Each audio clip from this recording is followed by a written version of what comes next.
Baby you, baby you 嫌いになっちゃうよキラキラキラキラしないで離れてても何をしてても君がいる Honey Assalamualaikum warahmatullahi wabarakatuh. Halo semuanya, perkenalkan nama saya Nadia Salsabila. Senang sekali hari ini kita bisa berjumpa kembali dengan pembahasan yang sangat menarik. Pada kesempatan kali ini saya akan membahas mengenai keberhasilan pendidikan karakter di Jepang.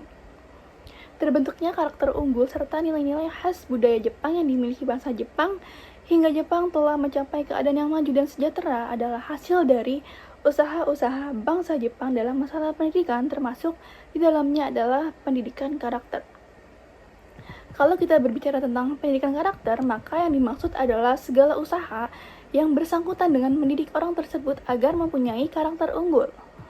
Lebih lanjut, menurut Ryan dan Bohlin 1999, pendidikan karakter adalah proses pembentukan nilai-nilai moral yang dilakukan secara konsisten, terstruktur, dan berkelanjutan untuk membantu individu mengembangkan kepribadian yang baik. Pendidikan karakter tidak hanya bisa dilakukan di lembaga formal seperti sekolah, tetapi bisa juga dilakukan dalam lingkungan non-formal seperti keluarga ataupun masyarakat. Bangsa Jepang menganut filsafat bahwa manusia dapat diubah keadaan dan sifatnya melalui usaha orang lain atau usaha dirinya sendiri. Mereka kurang atau bahkan tidak percaya bahwa manusia sudah sejak semula ditetapkan dalam keadaan tertentu yang tidak dapat diubah atau berubah. Dengan filsafat tersebut, bangsa Jepang sangat mengutamakan pendidikan termasuk pendidikan karakter. Pendidikan Jepang terdiri atas sistem 6-3-3-4 di mana siswa mengemban 6 tahun sekolah dasar atau Shogaku, 3 tahun sekolah menengah pertama, Chugaku, 3 tahun sekolah menengah atas, Kotogaku, dan 4 tahun atau lebih untuk jenjang perguruan tinggi atau Daigaku. Adapun pendidikan karakter di Jepang diajarkan melalui pendidikan moral atau dalam bahasa Jepang disebut dengan Dotaku yang diberikan pada setiap jenjang sekolah mulai dari SD sampai dengan SMA. Nah, melalui pendidikan moral atau pendidikan Dotaku ini, terciptalah karakter bangsa Jepang yang sangat terkenal sebagai bangsa yang ulet, pekerja keras, gigih, jujur, memiliki rasa toleransi, dan rasa kesetiakawanan yang tinggi. Pendidikan moral ini diintegrasikan ke dalam kurikulum pendidikan dan telah menjadi bagian yang tak terpisahkan dalam mata pelajaran lainnya. Pendidikan moral Jepang diantaranya diajarkan dalam pelajaran seikatsu atau life skill atau pendidikan kehidupan sehari-hari. Dalam pelajaran itu, misalnya siswa SD diajari tata cara menyeberang jalan, adab di dalam kereta, yang tidak saja berupa teori, tetapi pendidik juga mengajak mereka untuk bersama naik kereta dan mempraktikannya. Wali kelas juga menyampaikan kasus pelanggaran dan mengajak siswa untuk mendiskusikan pemecahannya. Anak-anak sekolah di Jepang wajib datang 10 menit sebelum sekolah dimulai. Dan hal ini untuk mengajarkan kedisiplinan siswa di Jepang. Bila ada pekerjaan rumah atau tugas lainnya, siswa wajib mengumpulkan tugas tersebut tepat waktu. Untuk mengajarkan keteraturan dan kebersihan, anak-anak sekolah disuruh untuk menata dan merapikan sandal dan sepatu di tempat yang telah disediakan sebelum memasuki kelas. Anak-anak sekolah juga dibiasakan buang sampah pada tempatnya, menyimpan kembali barang yang sudah digunakan di tempat semula. Pendidikan karakter di Jepang juga diajarkan di sekolah melalui metode learning by doing. Seperti misalnya, adanya makan siang bersama, bekerja sama dengan teman, mengucapkan salam, aktivitas motorik, dan berani tampil di kelas masing-masing. Salah satu contoh menarik yang mengajarkan tentang teamwork dan kepemimpinan terlihat dari sistem keberangkatan siswa SD Jepang ke sekolah mereka. Nah, di sini siswa SD di Jepang diharuskan berjalan kaki ke sekolah. Mereka berkumpul di pos masing-masing tiap-tiap wilayah secara berkelompok.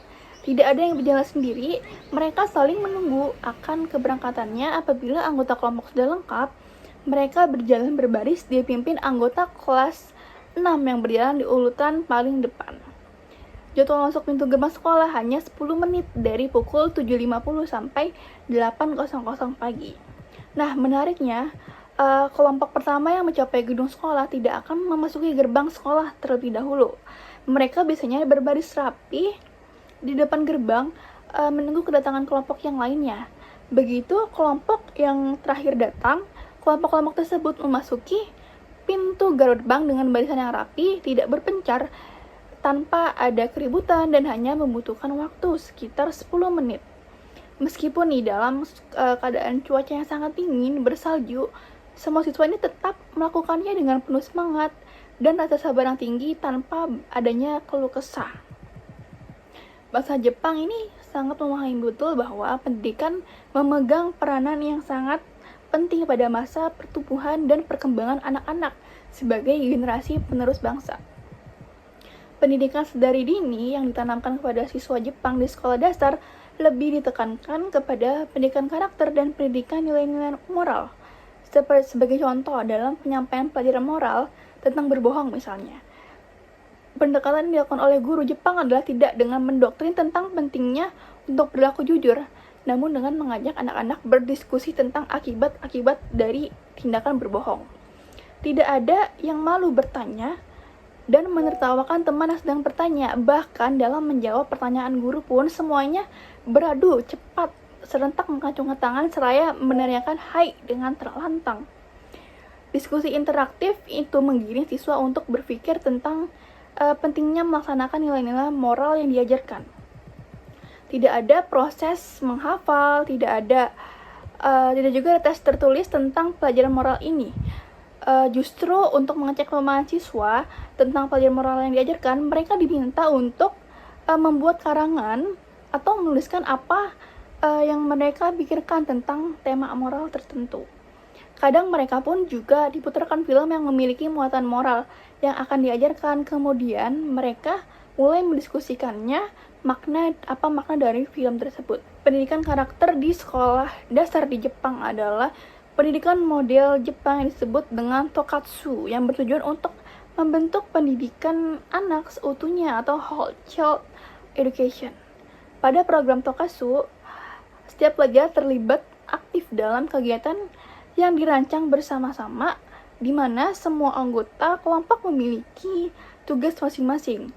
Nah, program ini berupaya menumbuh kembangkan sikap spontanitas dalam melakukan kerjasama, misalnya melalui act of cleaning. Nah, act of cleaning ini merupakan kegiatan dalam membersihkan lingkungan siswa Jepang. Dengan kegiatan ini, pelajar akan menyadari betapa pentingnya lingkungan yang bersih, resik dan rapi, sehingga mereka ini termotivasi untuk membersihkan lingkungan di sekitarnya secara spontan. Kegiatan kelompok ini dilakukan sesama rekannya, di mana guru mengawasi dan bertindak sebagai fasilitator mendampingi mereka. Siswa juga belajar dengan sistem learning by doing, di mana kegiatan dan tugas-tugas diselesaikan bersama dengan pembagian tugas yang baik ditentukan bersama maupun atas pilihan siswanya sendiri. Pelajar yang menentukan sendiri akan kontribusinya dalam melaksanakan tugas bersama dalam istilah bahasa Jepang disebut dengan kakari. Melalui pendekatan ini, pelajar diajarkan tanggung jawab menunaikan kewajiban yang telah ditentukannya sendiri. Misalnya program membersihkan sekolah, ada yang memilih untuk menyapu, mengepel lantai kelas, ada juga yang membersihkan toilet, kantin, dan sebagainya. Demikian pula, misalnya dalam kegiatan makan siang bersama sudah ditentukan siapa-siapa saja yang akan menghidangkan makanan hingga mencuci piring dan membersihkan meja, begitu juga seterusnya. Nah, siswa-siswa di Jepang ini sangat antusias dan serius dalam melaksanakan program Tokatsu ini. Sikap kerja telah terbentuk dengan baik dan membuat mereka ini melakukan pekerjaannya dengan sungguh-sungguh. Nilai-nilai sosial, kerjasama, dan sikap kebersamaan ini melekat pada diri individu pelajar Jepang, dan sikap ini pun akhirnya terbawa tidak hanya di ruang kelas atau di kompleks sekolah saja, tetapi telah terbiasa juga dilakukan di rumah dan di lingkungan sosial di luar sekolah. Di sini tampak pelajar sadar akan pentingnya menyelesaikan tugas sosial secara bersama-sama di sekolah. Nah, kerjasama positif seperti ini perlu dilakukan secara masif melalui penyadaran dan kebersamaan berbuat baik kepada sesama dalam bentuk konkret di sekolah. Model Tokatsu ini telah berlangsung lama dan berhasil membentuk karakter bangsa Jepang yang bertanggung jawab sehingga membawa negara Jepang menjadi salah satu negara maju di dunia. Nah, pendidikan karakter di lembaga formal di Jepang lebih diutamakan di tingkat SD dan SMP dengan menitik beratkan pada pendidikan moral yang diintegrasikan dalam kehidupan nyata sehari-hari. Nah, adapun di tingkat SMA, pendidikan moral dirubah menjadi pendidikan kewarganegaraan. Pendidikan prinsip dasar hidup yang kuat di masa pendidikan dasar inilah yang membuat kedisiplinan dan keteraturan dalam masyarakat Jepang. Pendidikan karakter tidak hanya dilakukan di lembaga formal saja, tetapi seperti dilaksanakan juga di lembaga-lembaga non formal seperti di keluarga dan masyarakat. Di sini keluarga memiliki peranan penting dalam membentuk karakter seorang anak. Peran orang tua di Jepang sangat tinggi dalam mendidik anak-anaknya menjadi anak yang berkarakter, sopan santun, kedisiplinan, dan keteraturan ini sudah diajarkan sejak dini. Sistem pendidikan karakter tersebut dilakukan dengan memberi contoh langsung kepada anak-anaknya. Ketika mau makan, misalnya orang tua mengajarkan anak-anaknya untuk duduk rapi di atas meja makan. Sebelum makan, mereka pun diajarkan mengucapkan itadakimasu sebagai etika umum yang dilakukan oleh masyarakat Jepang pada saat akan makan, dan sesudah makan pun sebagai bentuk ungkapan terima kasih kepada orang tua yang telah menyiapkan makanan. Thank you. Begitu juga anak-anak diajarkan untuk menghabiskan makanan yang telah dimasukkan ke dalam piring. Hal ini dilakukan untuk melatih anak agar menjadi pribadi yang tidak menyia-nyiakan sesuatu. Nah, bila sudah selesai makan, anak-anak disuruh untuk mencuci piring sendiri, piring dan gelas yang telah ia pakai. Hal ini bertujuan agar anak-anak tidak tergantung pada orang tua dan lebih bersikap mandiri. Nah, dalam keluarga Jepang yang memegang peranan paling penting dalam mendidik karakter ini adalah kaum ibu.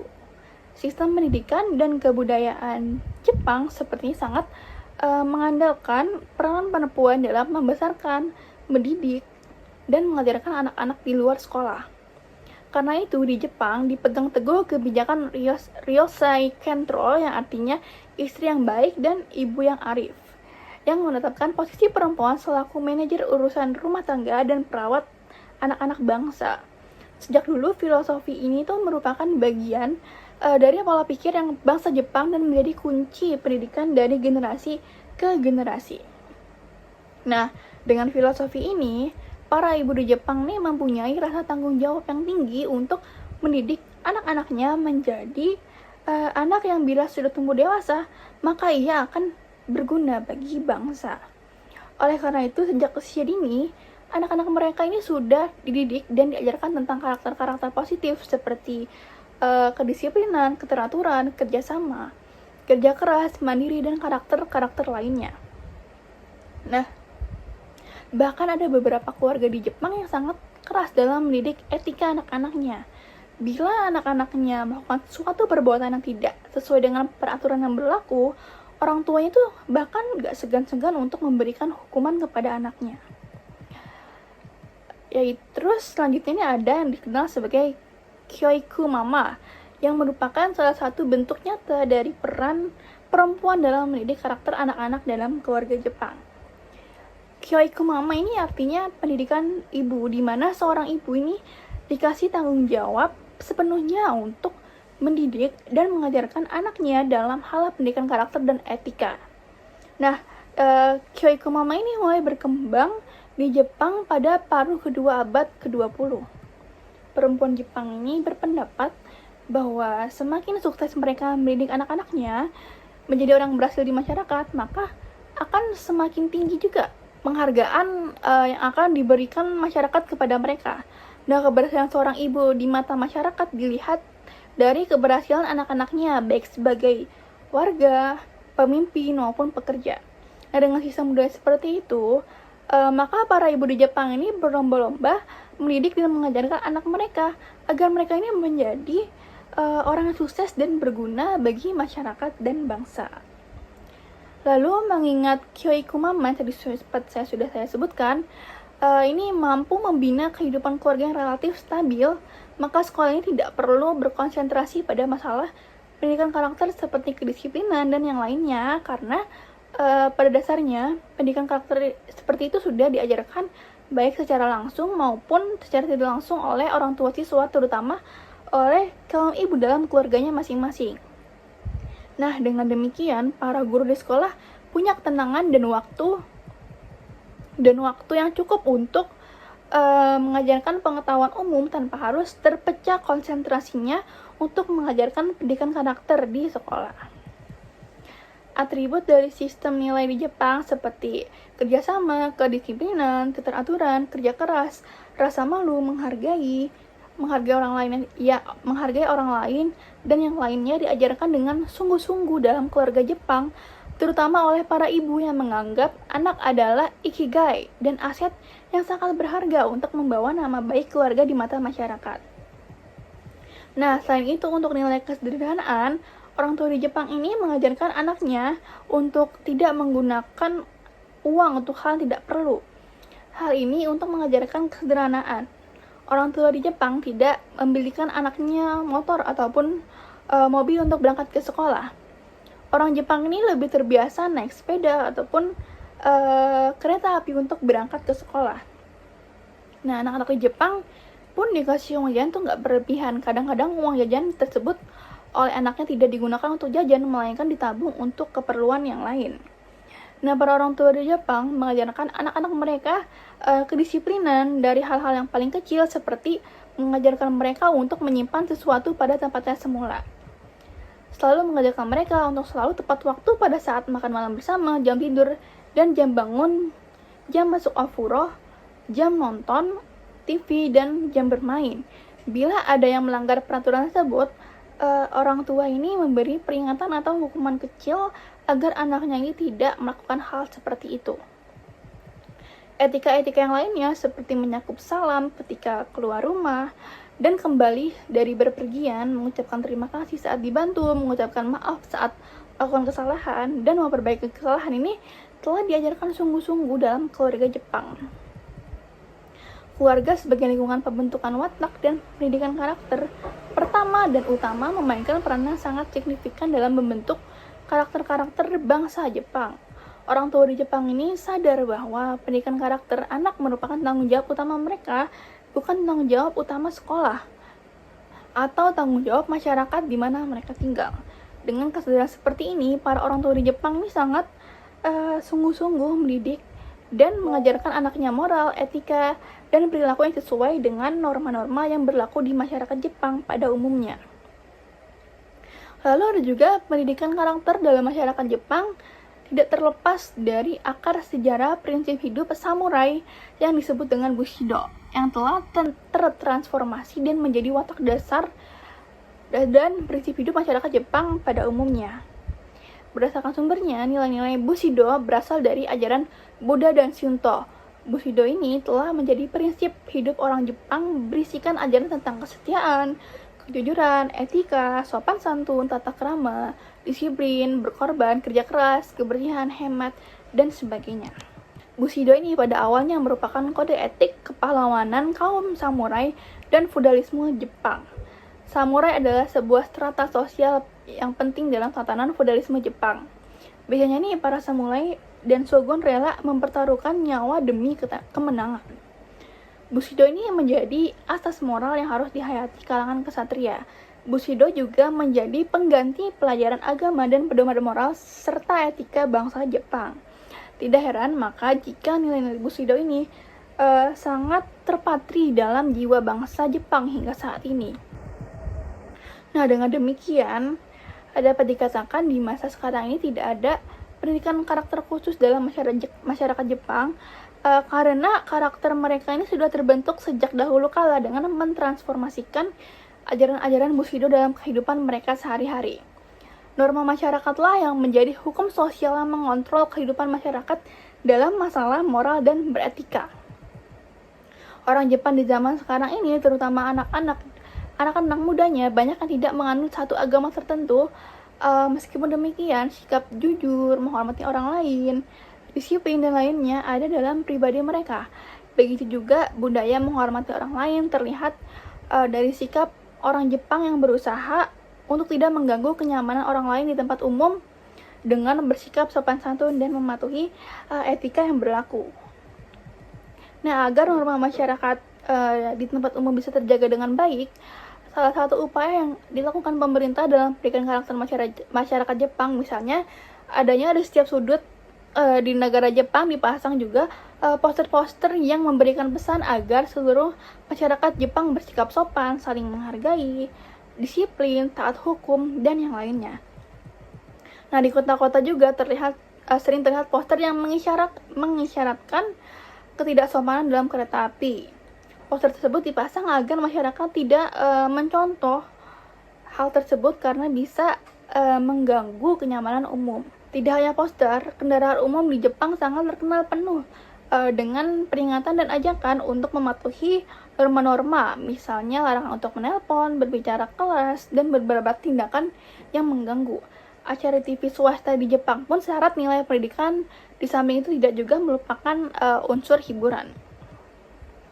Semangat Bushido yang telah terpatri hingga masa kini dalam kehidupan masyarakat Jepang serta kesadaran sangat mendalam dari setiap warga Jepang dalam mentaati semua peraturan yang berhubungan dengan norma-norma masyarakat telah menjadikan Jepang menjadi negara yang aman, tertib, dan sadar moral.